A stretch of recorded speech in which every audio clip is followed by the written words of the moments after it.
firman Tuhan pada minggu ini, hari ke-133, Mazmur pasal 1 ayat 1-6.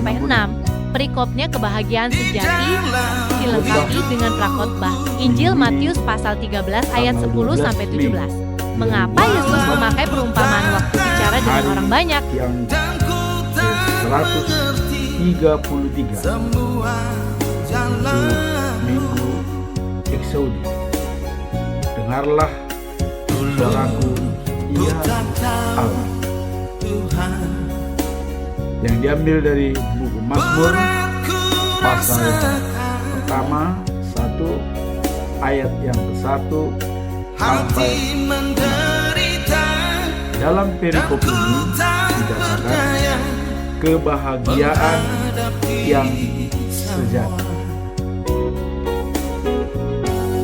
Dan intinya dalam ayat 1 sampai 6, berbahagialah orang yang tidak berjalan menurut nasihat orang fasik, yang tidak berdiri di jalan orang berdosa, dan yang tidak duduk dalam kumpulan pencemooh, tetapi yang kesukaannya ialah Taurat Tuhan, dan yang merenungkan Taurat itu siang dan malam.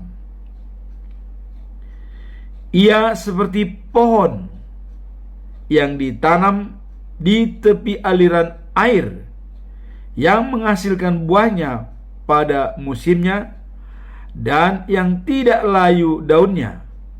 Apa saja yang diperbuatnya berhasil. Bukan demikian orang fasik. Mereka seperti sekam yang ditiupkan angin. Sebab itu orang fasik tidak akan tahan dalam penghakiman. Begitu pula orang berdosa dalam perkumpulan orang benar. Sebab Tuhan mengenal jalan orang benar, tapi jalan orang fasik menuju kebinasaan. Demikianlah pembacaan firman Tuhan pada minggu ini. Nah, kemudian kalau kita coba melihat perikop daripada ayat ini atau pasal 1, yaitu kebahagiaan yang sejati. Bagaimana kebahagiaan yang sejati yang bisa diterima oleh setiap orang? Orang tidak mengikuti nasihat orang jahat. Itu yang pertama. Kemudian tidak mencontoh orang berdosa. Suka melakukan perintah Tuhan dan merenungkannya siang dan malam. Kemudian suka melakukan perintah Tuhan dan merenungkan siang malam, berhasil dalam segala usahanya. Ini berhasil dalam segala usahanya, seperti pohon di tepi sungai yang berbuah pada musimnya dan tak pernah layu daunnya. Inilah kebahagiaan yang sejati yang bisa diterima oleh setiap orang. Ya. Jadi tidak mengikuti nasihat orang jahat, selalu berbuat baik, tidak mencontoh orang berdosa.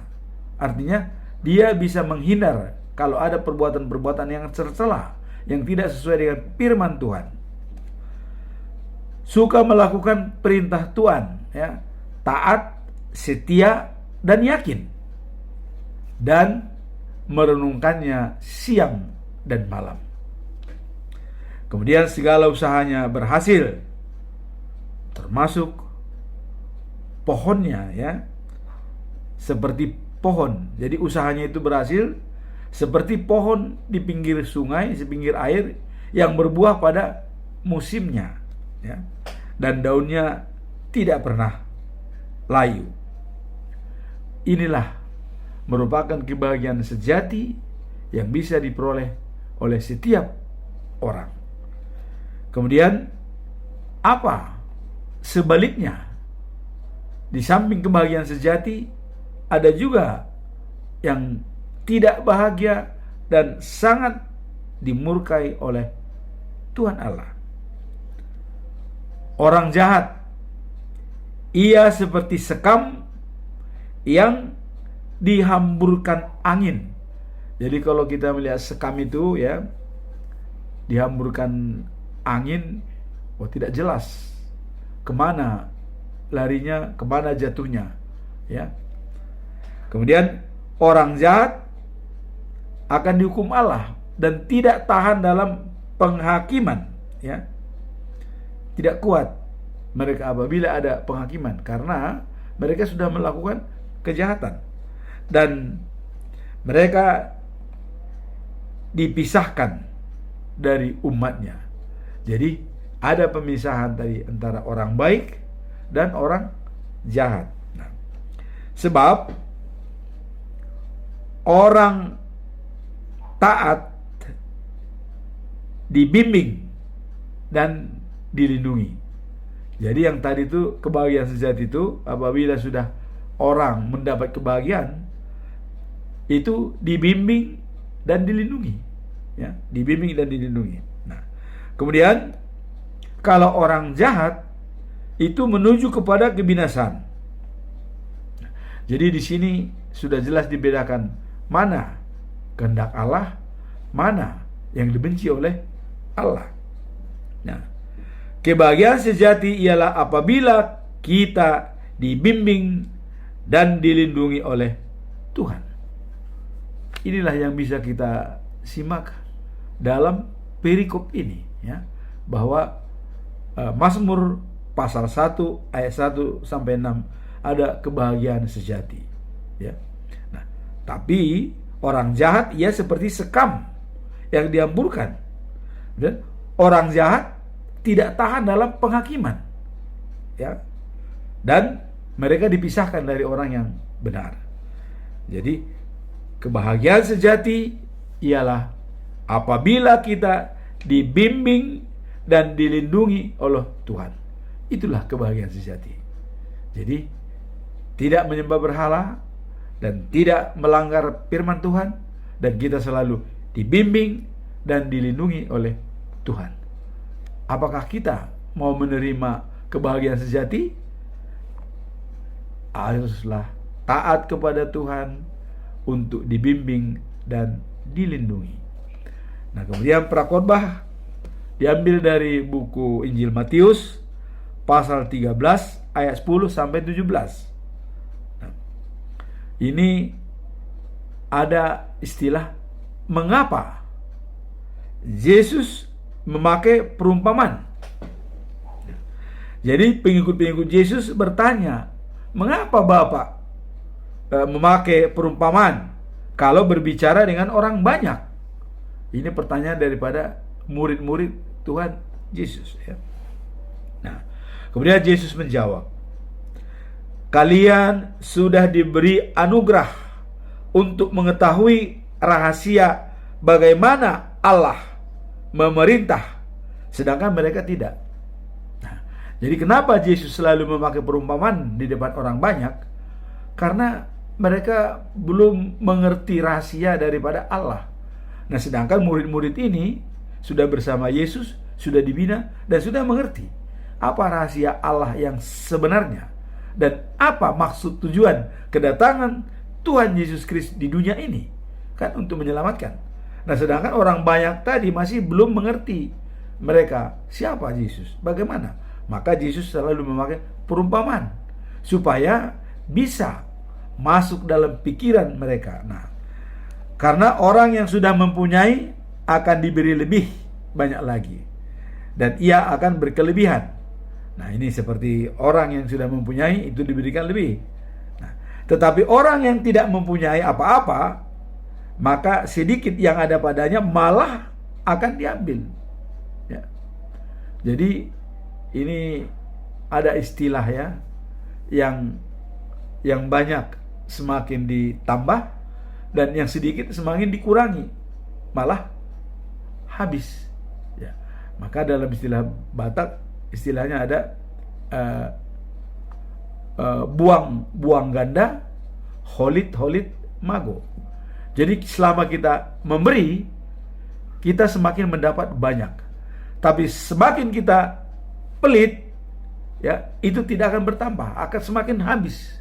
Nah, begitu kira-kira falsafah daripada Batak tersebut tadi. Buang ganda, holit mago. Nah, kemudian orang yang tidak punya apa-apa, maka sedikit dan yang ada padanya pun malah akan diambil. Nah, inilah perumpamaan yang diberikan oleh Yesus dalam berbicara dengan orang banyak. Nah, itulah sebabnya aku memakai perumpamaan kalau berbicara dengan orang banyak, karena mereka melihat tapi seperti orang yang tidak melihat, mereka mendengar tetapi seperti orang yang tidak mendengar dan tidak mengerti. Maka terjadilah nubuat dari Nabi Yesaya.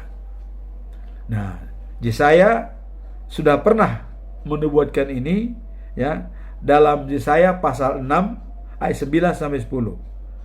Jadi Allah memanggil Yesaya untuk menjadi nabi. Nah, kemudian Yesaya, saya mendengar suara Tuhan, kata Yesaya. Siapa yang akan kuutus dan pembawa berita Yesaya? Ini saya. Utuslah saya. Nah, ini pernyataan dari Yesaya. Nah, kemudian dalam penyampaian firman Tuhan dari Nabi Yesaya dikatakan, lalu Allah menyuruh Yesaya pergi membawa pesan ini kepada umatnya.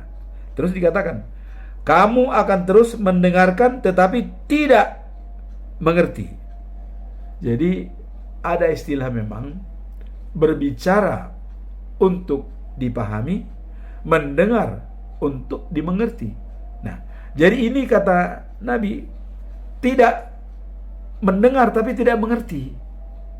Nah,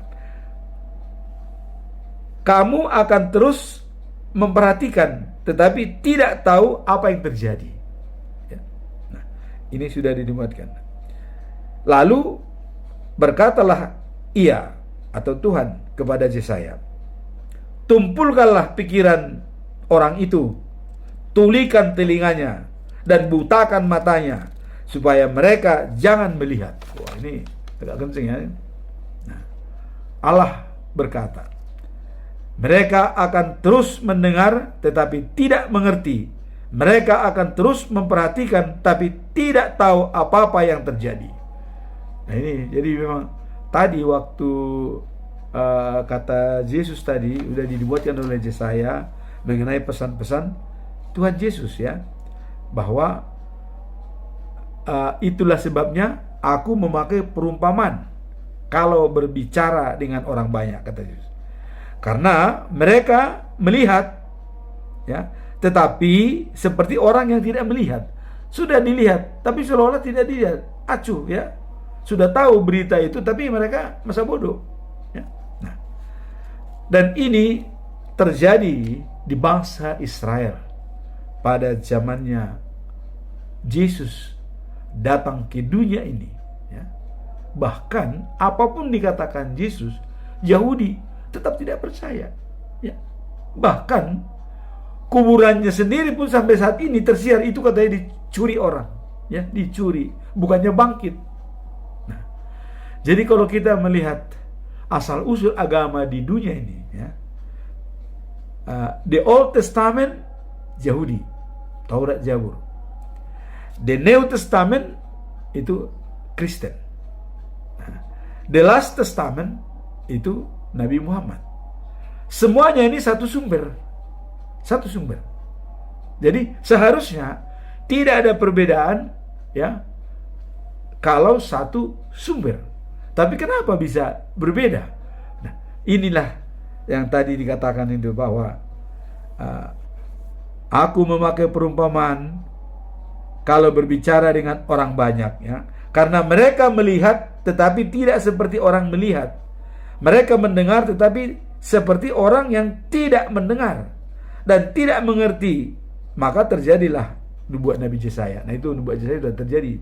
Jadi dinubuatkan Yesaya ribuan tahun sebelumnya. Nah, kata Yesus ini terjadi waktu Yesus itu ada memberikan perumpamaan kepada orang banyak.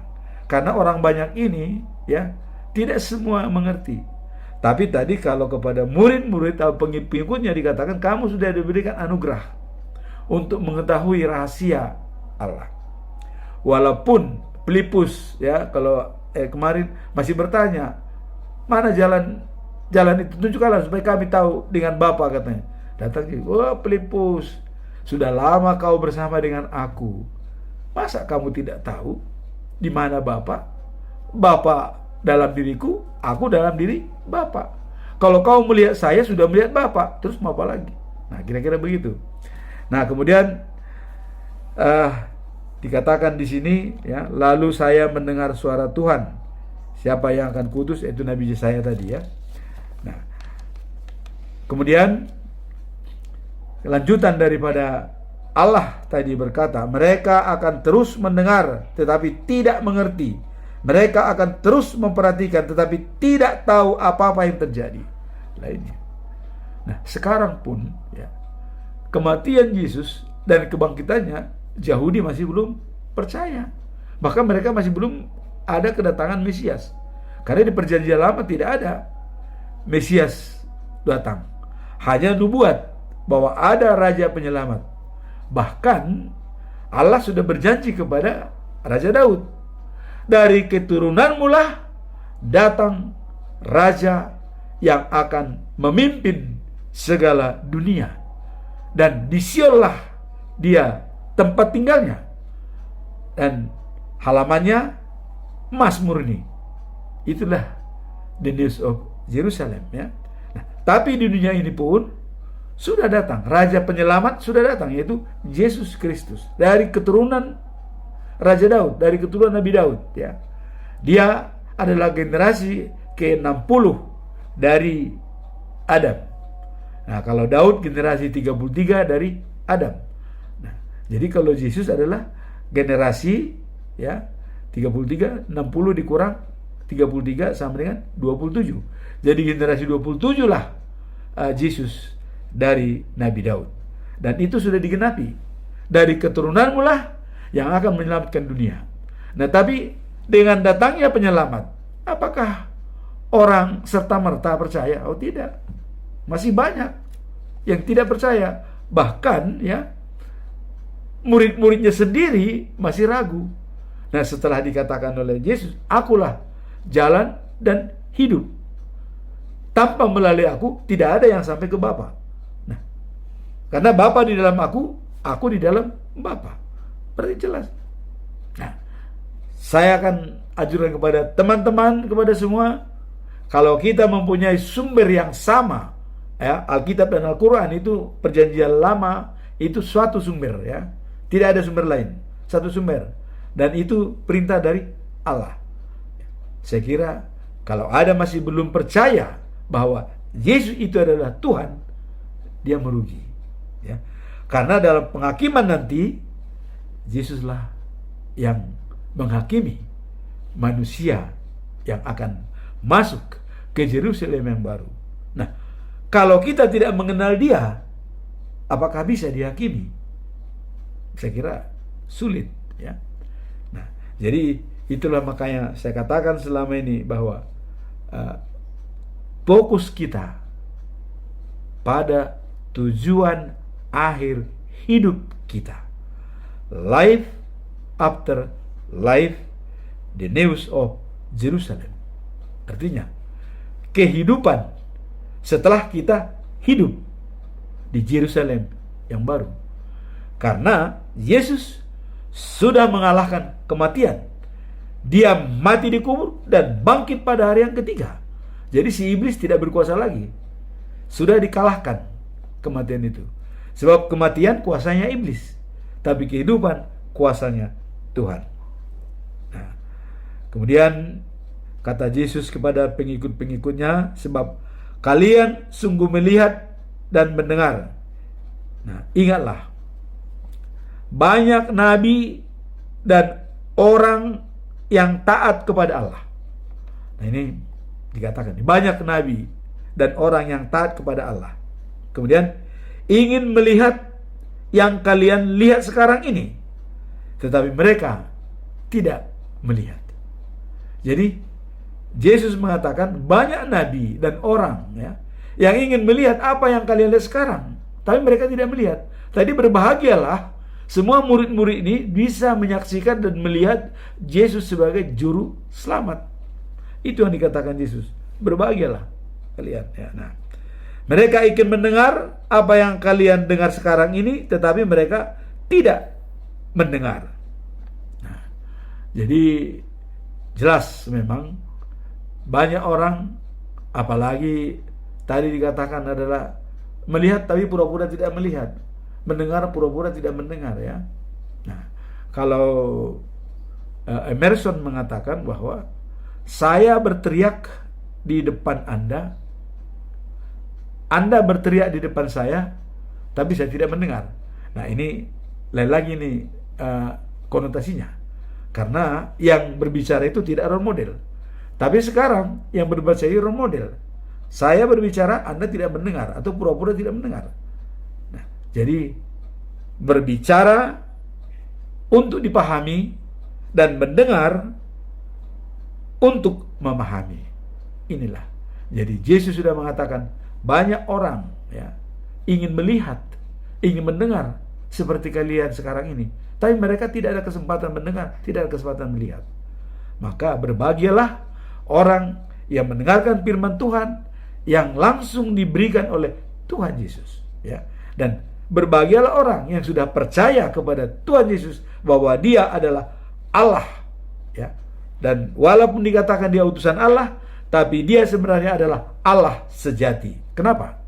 Karena Yesus bilang, Bapa dalam diri saya, dan aku dalam diri Bapa. Apa yang kukatakan bukan dari diriku sendiri, tetapi dari Bapa yang di surga. Jadi semua perkataan Yesus itu sudah turunan daripada Allah yang Maha Kuasa di surga. Kenapa? Mesti ragukah kita? Saya kira tidak ada keraguan. Mari percaya kepada Yesus sebagai jalan dan hidup.